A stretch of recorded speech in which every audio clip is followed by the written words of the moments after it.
സംസ്ഥാന പോലീസ് മേധാവി സ്ഥാനത്ത് നിന്ന് ഈ മാസം 30-ന് ഷേഖ് ദർവേസ് സാഹിബ് വിരമിക്കും. അന്ന് വൈകിട്ട് തന്നെ പുതിയ പോലീസ് മേധാവിയെ സർക്കാരിന് നിയമിക്കേണ്ടതുണ്ട്. പുതിയ മേധാവി സ്ഥാനത്തേക്ക് പരിഗണിക്കാനുള്ള 6 ഉദ്യോഗസ്ഥരുടെ പട്ടിക കേരളം കേന്ദ്രത്തിന് കൈമാറിയിട്ടുണ്ട്. ഈ പട്ടികയിൽ അവസാനക്കാരായി 30 വർഷം സർവീസ് തികയ്ക്കാത്ത ADGP MR അജിത് കുമാറും സുരേഷ് രാജ് പുരോഹിതും ഉൾപ്പെട്ടിട്ടുണ്ട്.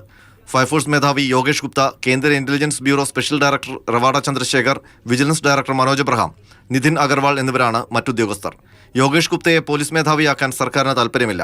കേന്ദ്രം 9 തവണ ആവശ്യപ്പെട്ടിട്ടും യോഗേഷ് ഗുപ്തയ്ക്ക് സംസ്ഥാനം ക്ലിയറൻസ് സർട്ടിഫിക്കറ്റ് നൽകാത്തതിൽ നിന്ന് തന്നെ ഇത് വ്യക്തം. റവാഡ ചന്ദ്രശേഖറിന് കേന്ദ്രം ക്യാബിനറ്റ് സെക്രട്ടറിയായി നിയമനം നൽകിയിട്ടുണ്ട്.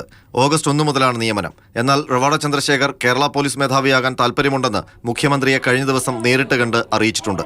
ഇതിനു പുറമെ കേരളം നൽകിയിട്ടുള്ള ഉദ്യോഗസ്ഥരുടെ പേരുകളിൽ നിന്ന് 3 പേരുടെ ചുരുക്കപ്പട്ടിക തയ്യാറാക്കാനുള്ള UPSC യോഗം ഇതുവരെ നടന്നിട്ടില്ല. ഷേഖ് ദർവേസ് സാഹിബ് വിരമിക്കും മുമ്പ് ആ യോഗം നടക്കാനുള്ള സാധ്യതയും കുറവാണ്.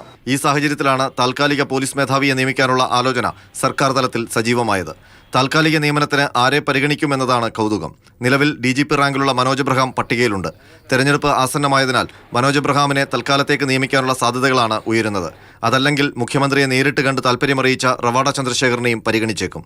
എന്നാൽ സർക്കാർ നീക്കങ്ങൾ ADGP MR അജിത് കുമാറിന് വേണ്ടിയെന്ന തരത്തിലും ചർച്ചകൾ നടക്കുന്നുണ്ട്. അന്തിമ പട്ടികയിൽ അജിത് കുമാറിനെ ഉൾപ്പെടുത്തണമെന്ന് സർക്കാർ കേന്ദ്രത്തിന് പ്രത്യേക കത്തയച്ചിട്ടുണ്ട്. ഈ നടപടികൾ ചൂണ്ടിക്കാട്ടിയാണ് അജിത് കുമാറിനെ നിയമിച്ചേക്കുമെന്ന അഭ്യൂഹങ്ങൾ ഉയരുന്നത്. സമീപകാലത്തൊന്നും സംസ്ഥാന പോലീസ് മേധാവി നിയമനവുമായി ബന്ധപ്പെട്ട് ഇത്രയധികം ചരടുവലികൾ നടന്നിട്ടില്ല. ഏതായാലും നിലവിലെ രാഷ്ട്രീയ സാഹചര്യങ്ങൾ കൂടി നോക്കിക്കൊണ്ടാകും സർക്കാർ പോലീസ് മേധാവിയെ നിയമിക്കുക. R. അനന്തകൃഷ്ണൻ, മാതൃഭൂമി ന്യൂസ്, തിരുവനന്തപുരം.